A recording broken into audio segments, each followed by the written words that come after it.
Hello बच्चों and welcome to our today's FT paper discussion session जो कि test 5 है और इसका कोड है डी पेपर का, जिसका सिलेबस है आपका बॉटनी का पूरी प्लांट फिजियोलॉजी, जिसमें आपके पादपों में परिवहन, खनिज पोषण, उच्चतर पादपों में प्रकाश संश्लेषण, पादपों में श्वसन और पादप वृद्धि एवं विकास, ये इस यूनिट के चैप्टर्स हैं। तो चलिए स्टार्ट करते हैं with the very first question. Both simple diffusion and facilitated transport, दोनों सिंपल डिफ्यूजन आपका और फैसिलिटेटेड ट्रांसपोर्ट, ये दोनों जो हैं इनके बारे में आपको सही स्टेटमेंट सिलेक्ट करना है। साधारण विसरण और सुसाध्य परिवहन दोनों।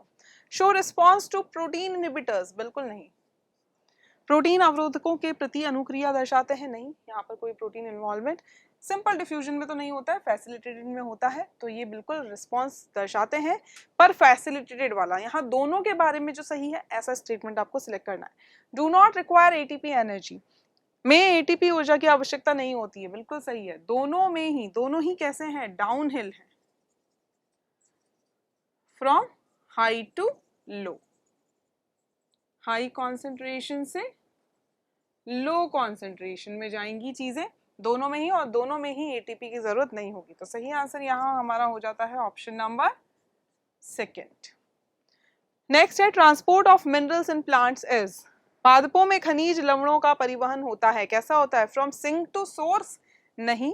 कुंड से उद्गम में, बिल्कुल भी नहीं। Only from roots to other plant organs, ये तो बिल्कुल भी नहीं होता है। केवल मूल से अन्य पादप अंगों में। From source to the plant parts where it is required, yes. उद्गम से उन पादप भागों में जहां इसकी आवश्यकता होती है, बिल्कुल सही है। तो सही आंसर हो जाएगा option number third. Select the correct statement with respect to aquaporins. Aquaporin के संदर्भ में सही कथन का चयन कीजिए। These are present only in plant cells, नहीं, ये केवल जलीय जीवों में पाए जाते हैं। These are found only in aquatic organisms, ऐसा भी नहीं है। These are water channels, aqua नाम में आ गया है तो इसका मतलब तो वैसे भी वाटर होता है। तो सही आंसर यहाँ हमारा हो जाएगा option number third. A plant cell is placed in a hypertonic solution, hypertonic मतलब जिसमें सल्यूट ज्यादा है, पानी कम है। Regarding the movement of molecules it would be true to say that, एक पादप कोशिका को अति परासरी विलयन में रखा गया है। अणुओं की गति के संबंध में यह कहना सत्य होगा कि solute molecule will move from cell to the hypertonic solution. Solute molecule नहीं, सॉल्वेंट, वाटर जो है वो मूव करेगा सेल के अंदर से सेल के बाहर। Water molecules will move from cell to surrounding medium, yes. जल के अणुओं की गति कोशिका से आसपास के माध्यम में होगी, और ये बिल्कुल सही है। सही आंसर हो जाएगा option number second. Phloem SAP is mainly, phloem रस मुख्य रूप से होता है, क्या क्या होता है भाई, वाटर और सुक्रोज, सीधा सीधा स्टेटमेंट है आपकी एनसीईआरटी का। तो सही आंसर है आपका option number second. The pushing up of water column to small heights in the stem of herbaceous plants is due to, शाकीय पादपों के तनों में किस कारण से कम ऊंचाई तक जल स्तंभ को ऊपर भेजा जाता है, तो वो है हमारा रूट प्रेशर। इसमें ऑप्शन पढ़ने की जरूरत भी नहीं है क्योंकि स्मॉल हाइट्स बोला है, इसीलिए स्मॉल हाइट तक के लिए जो रिस्पॉन्सिबल प्रेशर है दैट इज रूट प्रेशर, जिसे हम मूलदाब भी बोलते हैं।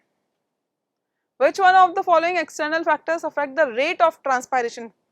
अब यहाँ पर ध्यान देने वाली बात है कि एक्सटर्नल फैक्टर्स के बारे में पूछा है, प्लीज इंटरनल फैक्टर्स को पहले ही हटा दें। ये कैनोपी स्ट्रक्चर आपका एक इंटरनल फैक्टर है, नंबर और डिस्ट्रीब्यूशन ऑफ स्टोमेटा भी, रूट शूट रेशियो भी, तो सिर्फ बचता क्या है, टेम्परेचर, ताप। तो सही आंसर हो जाएगा option number 1। Identify the following statements as true और false with respect to hydroponics and choose the option accordingly.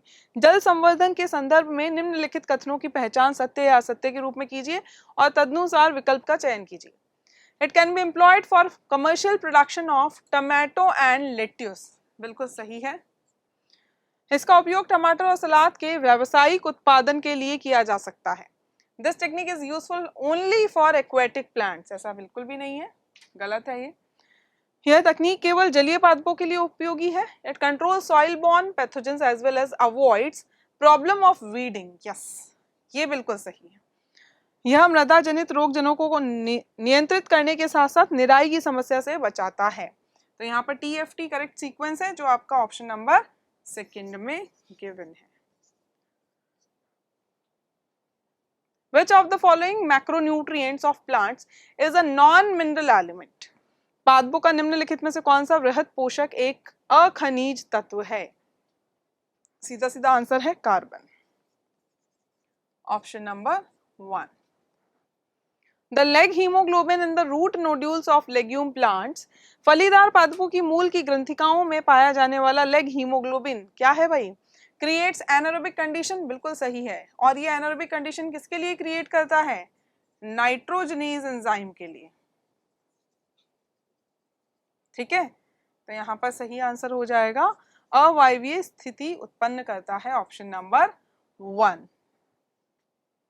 The autotrophic organism which can fix nitrogen symbiotically as well as in free living status, कौन सा स्वपोषी जीव सहजीवी रूप से तथा मुक्त जीवी अवस्था में नाइट्रोजन का स्थिरीकरण कर सकता है? तो वो है हमारा एनाबेना। पहली बात यहाँ ऑटोट्रॉफिक भी लिखा है, दूसरा वो सिम्बायोटिकली और as well as free living दोनों स्टेट में कर सकता है, और इसीलिए सही आंसर हो जाता है option number 3rd। Deficiency symptoms of which of the following elements appear first in the young tissues of plants? निम्नलिखित में से किस तत्व की अपर्याप्तता के लक्षण पादपों के तरुण उत्तकों में पहले प्रकट होते हैं? जो मूवेबल नहीं होंगे, और जो मूवेबल नहीं होंगे वो स्ट्रक्चर का पार्ट होंगे, जैसे calcium, option number 2nd। Match the following columns and select the correct option. Zinc की बात करते हैं, सिंथेसिस ऑफ ऑक्सीजन में इन्वॉल्व होता है, करेक्ट मैच है 2nd। मैग्नीशियम की बात करते हैं तो मैग्नीशियम जो है वो आपका क्लोरोफिल रिंग में प्रेजेंट होता है, 4th। कॉपर की बात करते हैं तो कॉपर जो है वो आपका reversibly oxidise during electron transport, बिल्कुल सही है। बोरोन, यस, पॉलन जर्मिनेशन, ये तो पता ही है हम सबको। तो 2 4 3 1 करेक्ट सीक्वेंस है, 2 4 3 1 करेक्ट सीक्वेंस है, जो आपका ऑप्शन नंबर 4th में दे रखा है, तो सही आंसर यहाँ हो जाता है option number 4th। The curling of root hairs and leguminous plants occurs due to, फलीदार पादपों में किस कारण से मूल रोम का कुंचन होता है? Colonisation of rhizobia around the roots, नहीं। फॉर्मेशन ऑफ इन्फेक्शन थ्रेड्स, नहीं। जीवाणुओं द्वारा नॉड कारकों का उत्सर्जन, yes, release of nod factors by bacteria, जो रूट हेयर्स की कर्लिंग के लिए रिस्पॉन्सिबल होते हैं। सही आंसर है option number 3rd। Engelmann used Cladophora to describe और प्रूव, एंजलमैन ने क्लेडोफोरा के उपयोग द्वारा क्या दर्शाया या सिद्ध किया? CO2 इज रिक्वायर्ड, नहीं। इन्होंने एक्शन स्पेक्ट्रम बताया था फोटोसिंथेसिस का, कि जिस रेंज में लाइट की फोटोसिंथेसिस होता है। So glucose is made in the green parts of plant, नहीं। Auto evolving during light reaction comes from H2O, नहीं। Action spectrum of photosynthesis, कि भाई 400 नैनोमीटर से लेकर 700 नैनोमीटर तक की रेंज की जो वेवलेंथ वाली लाइट है उसमें फोटोसिंथेसिस होता है। एक्शन स्पेक्ट्रम इन्होंने बताया था, तो यहाँ पर सही आंसर हो जाएगा option number 4th। Which of the following statements is true for chlorophyll A? निम्नलिखित में से कौन सा कथन क्लोरोफिल A के लिए सत्य है? It works as shield pigment, नहीं, यह ढाल वर्णक के रूप में कार्य तो नहीं करता है। It appears yellow green, yellow green appear नहीं होता है। It is the primary photosynthetic pigment, universal भी है, जो सब में मिलेगा, प्राथमिक प्रकाश संश्लेषी वर्णक है, option number 3rd। The cell organelle that is not involved in the process of photorespiration, not involved, कौन सा कोशिका अंगक प्रकाश श्वसन की प्रक्रिया में सम्मिलित नहीं होता है? वो है हमारा लाइसोसोम। बहुत ही सीधा सा क्वेश्चन है ये। The most abundant enzyme on the earth is Rubisco, पृथ्वी पर सबसे प्रचुर मात्रा में पाया जाने वाला एंजाइम है Rubisco। In chloroplast, the enzyme that catalyzes the reduction of NADP plus to NADPH plus H plus is located. Chloroplast में NADP plus के NADPH plus H plus के में अपचयन को उत्प्रेरित करने वाला एंजाइम स्थित होता है, स्ट्रोमा में स्थित होता है भाई, तो on the stroma side of thylakoid membrane. सीधा सा आंसर है option number 4th। The primary acceptor of CO2 in Calvin cycle, Calvin cycle C3 cycle जिसे हम बोलते हैं, और इसमें प्राइमरी एक्सेप्टर केल्विन चक्र में CO2 का प्राथमिक ग्राही कौन होता है? एक 5 कार्बन शुगर, और वो कौन सा है? RuBP। तो सही आंसर हो जाएगा हमारा option number 4। Photolysis of water occurs in light reaction at, प्रकाश अभिक्रिया में जल का प्रकाश अपघटन होता है, कहाँ होता है? एट फोटो सिस्टम 1 पे तो बिल्कुल नहीं होता है, फोटो सिस्टम 2 बिल्कुल होता है, बोथ फोटो सिस्टम 1 एंड 2 नहीं, ईदर तो हो ही नहीं सकता, तो सही आंसर हो जाएगा ऑप्शन नंबर 2। नेक्स्ट है the respiratory quotient of proteins is RQ, क्या होता है? श्वसन गुणांक। Respiratory quotient is measured by volume of CO2 released divided by volume of oxygen consumed। ठीक है, तो जो RQ वैल्यू होती है प्रोटीन्स की, दैट इज लेस देन 1, तो यहाँ सही आंसर हो जाएगा ऑप्शन नंबर 4। सारे सबस्ट्रेट्स की RQ वैल्यू डिफरेंट होती है। ऑब्लिगेट एनारोब्स, अविकल्पी अवायवीय जीव हैं। ऑब्लिगेट जो स्ट्रिक्टली एनारोबिक होते हैं। Have enzymes necessary for aerobic, यहाँ पर तो एरोबिक की कोई बात ही नहीं है। Can respire even in the absence, नहीं, बिल्कुल नहीं। ऑक्सीजन की अनुपस्थिति में भी श्वसन नहीं कर सकते हैं, बिल्कुल नहीं करेंगे। Respire only in the presence of oxygen, हो ही नहीं सकता। रेस्पायर एनारोबिकली ओनली, यस, केवल अवायवीय रूप से श्वसन करते हैं, option number 4। EMP pathway involves, EMP पथ में सम्मिलित होता है oxidative decarboxylation of pyruvate. EMP क्या है? EMP इज ग्लाइकोलाइसिस, एम्डन-मेयरहॉफ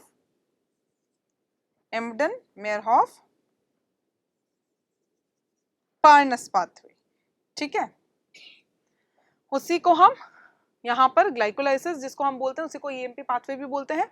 और यहाँ पर ऑक्सीडेटिव डीकार्बोक्सिलेशन ऑफ पायरुवेट नहीं, ये ऑक्सीडेटिव डीकार्बोक्सिलेशन जो रिएक्शन है वो आपकी लिंक रिएक्शन होती है, तो यहाँ पर जो है कंप्लीट ऑक्सीडेशन ऑफ NADH नहीं। उसके बाद में partial oxidation of glucose, yes बिल्कुल सही है, ये ग्लूकोज का आंशिक ऑक्सीकरण होता है, तो सही आंसर हो जाता है ऑप्शन नंबर 3। और इससे आपको क्या मिलते हैं? एक ग्लूकोज मॉलिक्यूल से 2 पायरुविक एसिड मॉलिक्यूल मिलेंगे after the end of glycolysis. In glycolysis which of the following is not produced, इनमें से कौन जो है प्रोड्यूस नहीं होता है ग्लाइकोलाइसिस में से? FADH2, ये सिर्फ आपको क्रैब साइकिल में देखने को मिलेगा, option number 1। In both the processes, alcoholic fermentation and oxidative decarboxylation of pyruvic acid, there is the production of pyruvic अम्ल के अल्कोहली किण्वन और ऑक्सीकारी विकार्बोक्सिलीकरण, दोनों प्रक्रियाओं में किसका उत्पादन होता है भाई? दोनों में आपको CO2 का उत्पादन देखने को मिलेगा, तो सही आंसर है ऑप्शन नंबर 2। डीकार्बोक्सिलेशन बोल रहे हैं मतलब CO2 तो निकलेगी ही, और alcoholic fermentation that is anaerobic respiration, उसमें भी CO2 बनती है। During the process that occurs in electron transport system of mitochondria, ubiquinone receives electrons from, mitochondria के इलेक्ट्रॉन परिवहन तंत्र में होने वाली प्रक्रिया के दौरान यूबिक्विनोन को इलेक्ट्रॉन किससे प्राप्त होता है? यूबिक्विनोन जो एक मोबाइल कैरियर है, याद रखिए, और इसको कॉम्प्लेक्स 1 और complex 2 that is NADH dehydrogenase and succinate dehydrogenase, दोनों से ही इलेक्ट्रॉन प्राप्त होते हैं और दोनों से ये कैरी करके ले जाता है कॉम्प्लेक्स 3 के पास में, तो सही आंसर हो जाएगा ऑप्शन नंबर 4।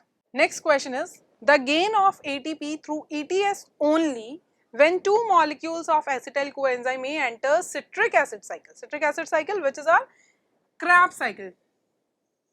क्रैब साइकिल की बात करी जा रही है यहाँ पर, ठीक है। सिट्रिक अम्ल चक्र में एसिटिल कोएंजाइम ए के 2 अणुओं के प्रवेश करने पर केवल ETS के माध्यम से ATP की प्राप्ति, मतलब यहाँ डायरेक्ट लेवल जो आपका हम बोल सकते हैं सबस्ट्रेट लेवल फॉस्फोराइलेशन जो होता है उसकी बात नहीं है।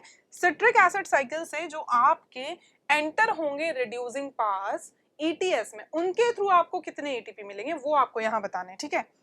2 एसिटाइल कोएंजाइम ए यहाँ बताए हैं, ठीक है। अब एक एसिटाइल कोएंजाइम ए की मैं पहले बात करती हूँ। जब एक एसिटाइल कोएंजाइम ए एक बार की क्राफ्ट साइकिल में घूमेगा तो आपको 3 NADH और 1 FADH मिलेंगे, ठीक है। जब 2 एसिटाइल कोएंजाइम में घूमेंगे तो इंटू 2 कर देते हैं, चलो यहाँ पर, तो यहाँ पर 6 NADH और यहाँ पर 2 FADH। एक NADH जो होता है that is equals to 3 ATP and 1 FADH is equals to, एक NADH is equals to 3 ATP and 1 FADH is equals to 2 ATP। तो यहाँ पर 6 into 3 is equals to 18 and 2 into 2 is equals to 4, that's make a total of 22 ATP molecules। तो यहाँ पर जो आपको 2 acetyl coenzyme A के सिट्रिक एसिड साइकिल में एंटर करने से और सिट्रिक एसिड साइकिल में जो भी रिड्यूसिंग पावर बन रही हैं जो ETS में जाएंगी उससे जो total number of ATP molecules मिलेंगे that will be 22 ATP molecules. तो सही आंसर हो जाता है option number 1। 2 leaves A and B with surface areas 5 cm square and 10 cm square respectively increase their surface areas by 5 cm square each in one day. Select the correct statement regarding the growth of these leaves. 5 cm square और 10 cm square पृष्ठीय क्षेत्रफल वाले दो पर्णों क्रमशः A और B का पृष्ठीय क्षेत्रफल एक दिन में 5 cm स्क्वायर बढ़ जाता है। इन पर्णों की वृद्धि के संबंध में सही कथन का चयन कीजिए।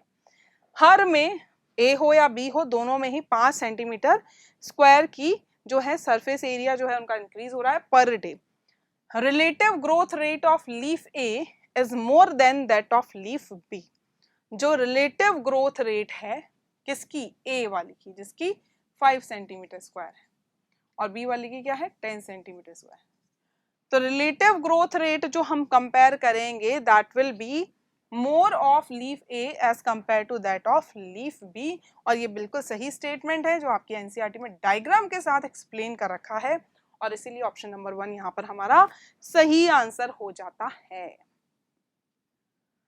Identify the following statements as true or false and choose the option accordingly. निम्नलिखित कथनों की पहचान सत्य या असत्य के रूप में कीजिए और तदनुसार विकल्प का चयन कीजिए। Plant growth is generally indeterminate. यहाँ पर अगर हम बात करें तो ये बिल्कुल सही स्टेटमेंट है कि भाई पादप वृद्धि सामान्यतः अपरिमित होती है, कोई सीमा नहीं होती। Then in gymnosperm secondary growth is due to primary meristem. ऐसा हो ही नहीं सकता, प्राइमरी मेरिस्टेम्स जो हैं वो आपके द्वितीयक वृद्धि में शामिल नहीं होते हैं या उसका कारण नहीं होते हैं। तो यहाँ पर ये हो जाएगा आपका false statement.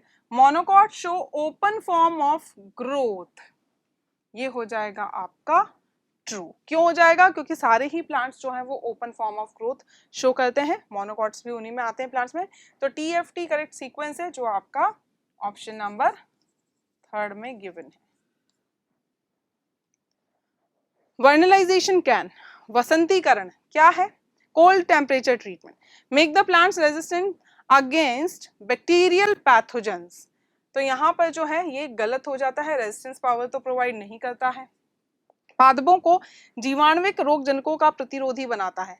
Be seen in biennial plants, yes, यहाँ पर आप बोल सकते हैं कि ये आपको देखने को मिल सकता है बाइनियल प्लांट्स में, द्विवर्षीय पादपों में पाया जा सकता है। Promote early reproductive development in plants, नहीं, इनफैक्ट ये तो रोकता है।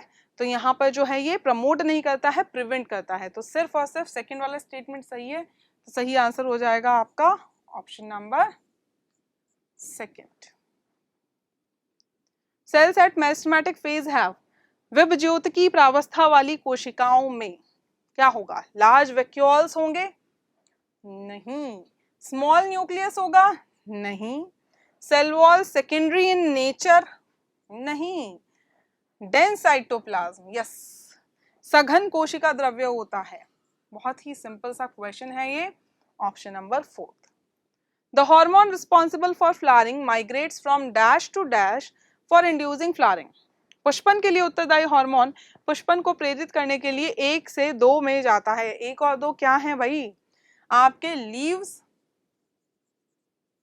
और ये जाता है शूट एपिसिस में, जहां फ्लावर आपके प्रोड्यूस होंगे। ठीक है, लीव से जाता है कहाँ पर, शूट एपिसेस में, तो सही आंसर हो जाएगा पर्ण तथा प्ररोह शीश। सही आंसर है option number 3।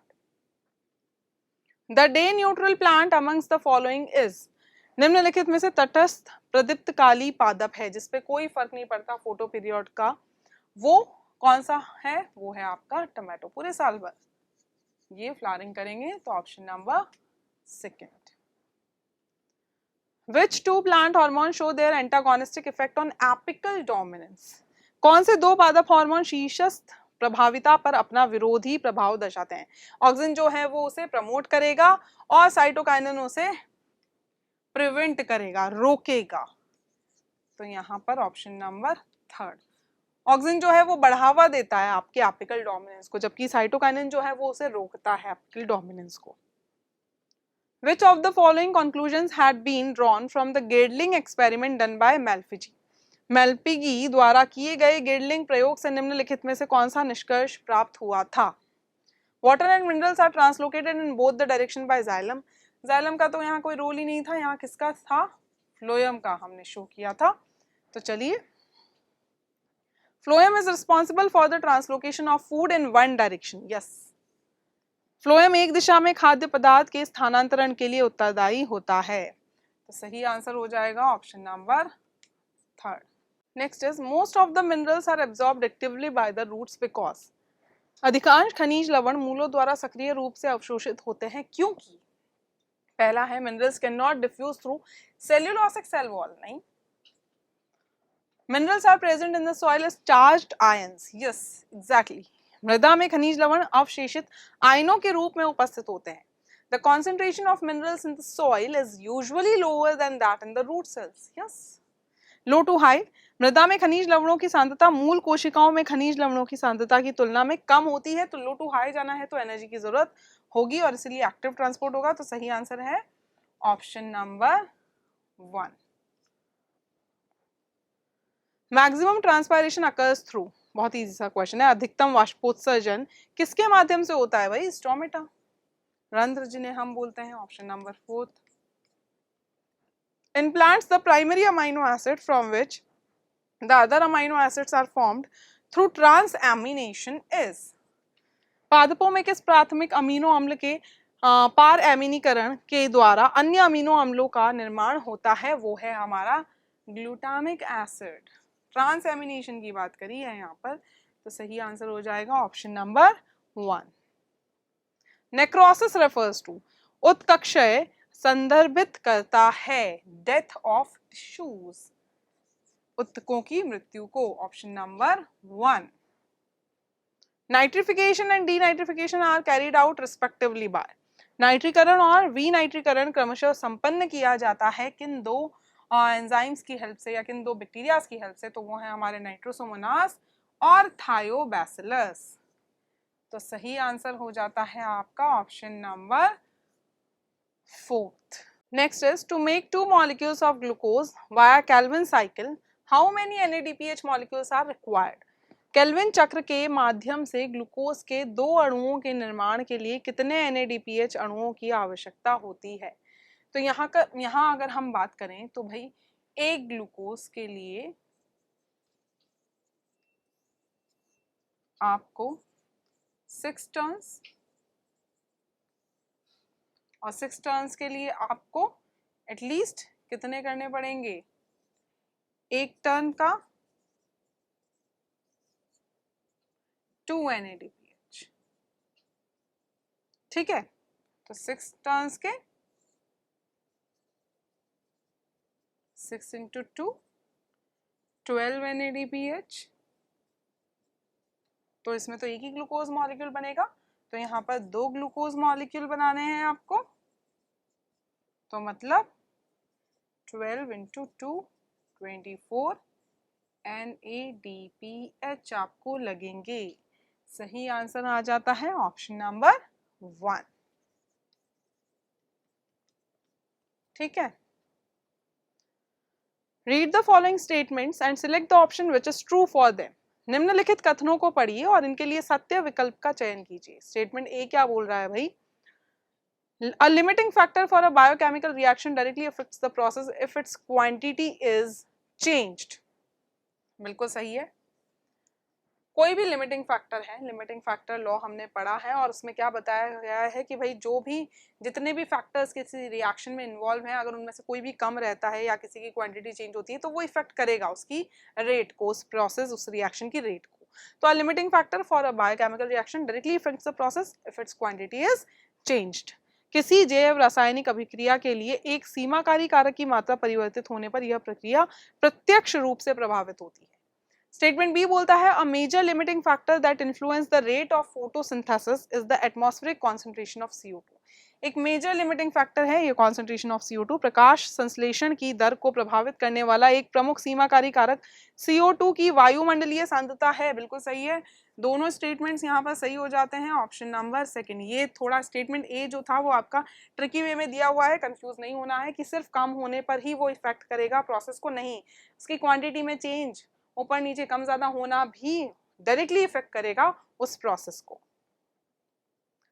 In C3 plants Calvin cycle occurs in. C3 पादपों में केल्विन चक्र कहाँ होता है? बहुत ही सिंपल सा क्वेश्चन है। मीजोफिल सेल्स, लीव्स की सेल्स होती हैं, लीव्स का ग्राउंड टिश्यू होता है उनके क्लोरोप्लास्ट में। Most preferred substrates for biological oxidation are. जैविक ऑक्सीकरण के लिए सबसे अधिक प्रयुक्त होने वाला क्रियाधार है कार्बोहाइड्रेट्स। एनर्जी भी काफी अच्छी मिलती है, तो option number second. If fatty acids are respiratory substrates, then the first intermediate of their degradation that enters the respiratory pathway is। यदि वसीय अम्ल श्वसनी क्रियाधार हो तो इनके निम्नीकरण के बाद श्वसन पथ में प्रवेश करने वाला पहला मध्यवर्ती क्या होगा? एसिटाइल कोएंजाइम है। ये आपको जहां पर एम्फीबॉलिक पाथवे समझा रखा है ना, वहां दे रखा है आपको, ठीक है, पूरा एक फ्लो चार्ट दे रखा है एनसीईआरटी में, तो वहां से है ये क्वेश्चन, उसको इग्नोर ना करें। Select the correct statement with respect to Krebs cycle. Krebs चक्र के संदर्भ में सही कथन का चयन कीजिए। During conversion of succinyl coenzyme A to succinic acid oxidative phosphorylation occur. ये तो ATS का है भाई। It occurs in the inner mitochondrial membrane, matrix में होती है क्रेब्स साइकिल, ठीक है। In this cycle 2 steps of decarboxylation occur, ठीक है। तो यहाँ पर अगर हम देखें तो इस साइकिल में 2 स्टेप्स होती हैं डीकार्बोक्सिलेशन की, और ये सही कथन है अबाउट क्रेब्स साइकिल। तो सही आंसर है ऑप्शन नंबर थर्ड, क्योंकि इस साइकिल में FAD से ऑक्सीडेशन होकर FADH2 नहीं बनता, रिडक्शन होकर बनता है, ठीक है, क्योंकि FADH2 जो है वो रिड्यूसिंग पावर है। चलिए, pick the odd one with respect to seed germination. बीज अंकुरण के संदर्भ में विषम पद का चयन कीजिए। ऑड वन सिलेक्ट करना है सीड जर्मिनेशन से। CO2 बिल्कुल रिक्वायर्ड नहीं है, ऑक्सीजन होती है भाई, रेस्पिरेशन होगा, सीड जर्मिनेट हो रहा है, ठीक है। The plant growth regulator that can be used as an anti transpirant is. एक प्रतिवाष्पोत्सर्जी के रूप में उपयोग किया जा सकने वाला पादप वृद्धि नियामक है सीड जर्मिनेशन इनहिबिटर। यस, जो सीड जर्मिनेशन को इनहिबिट करे, रोके। बीज अंकुरण अवरोधक होता है। सही आंसर है option number 1। Who amongst the following first isolated oxygen from the tips of coleoptiles of oat seedling? बहुत इजी सा क्वेश्चन है। निम्नलिखित में से किसने सबसे पहले जई के अंकुर के प्रांकुर चोल शीर्षों से ऑक्सीजन को पृथक किया था? वो थे हमारे went, FW went, option number 3। तो ये था गाइज हमारा आज का FT पेपर डिस्कशन सेशन। बहुत इजी सा था और बहुत ही शॉर्ट और बहुत ही कंप्लीटली एनसीईआरटी बेस्ड था। तो चलिए मिलते हैं हमारे नेक्स्ट पेपर डिस्कशन सेशन में। Till then you guys keep learning, stay safe, stay chill. Thank you.